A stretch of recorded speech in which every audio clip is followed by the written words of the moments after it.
गाईस आता फायनली आपल्या शेडचं काम सुरू होईल बघा. रस्ता करतोय आम्ही, जेसीबी घेतले आपण.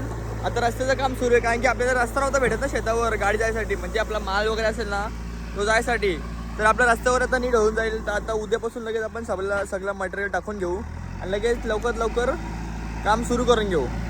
गाईस ते हे बघ आपला हा शेत आहे पूर्ण. हा आपल्या शेतीतून रस्ता होईल, इथून असा इथून तसा रस्ता होईल, म्हणजे अशी गाडी येईल ना पूर्ण मोठी त्यासाठी. गाईस आपलं रस्त्याचं काम झालं आहे पूर्ण. आता ना मी तुम्हाला दाखवतो आपल्या पिल्ल्यांसाठी मी काय करतोय. म्हणजे तर आपले पिल्ले आपण ह्याच्यात सोडलेत ना, त्यांच्यासाठी आपण नवीन जागा करतोय. म्हणजे जागा हीच राहील, फक्त आपण बघा इथून हे घेतलं बांबू ते घेऊ आणि आपले पिल्ले आहेत ना दिवसभर सुट्टे ठेवू. का म्हणजे कसे ते सांगतो मग, म्हणजे घार कावलावर काहीच येणार नाही अशी मी एक आयडिया लावली मस्तपैकी. आणि आता मी आणले भुसा. हा बघा हा भुसा आहे. तो ना आपण तिथेशी सावली तिथेशी ऊन येतो ना नंतर, मग ते सावली ते बसासाठी त्याने तिथे आपण मस्तपैकी तूच टाकू, भुसा टाकू, भुसा पूर्ण सगळीकडं. मग तिथे कशी वाकरत बसतील झोपतील वगैरे तिथेशी, त्यासाठी आपण भुसा आणला आहे. गाईस हे बघ आता आपला माल आला आहे, म्हणजे अँगल्स वगैरे आलेत आपले.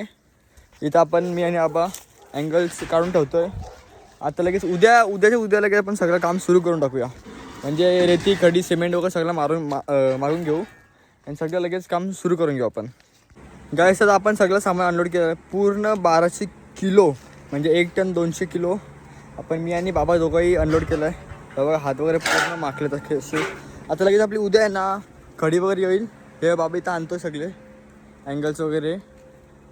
आता लगेच आपलं काम सुरू होईल. आता थोडंसं लवकर काम होईल.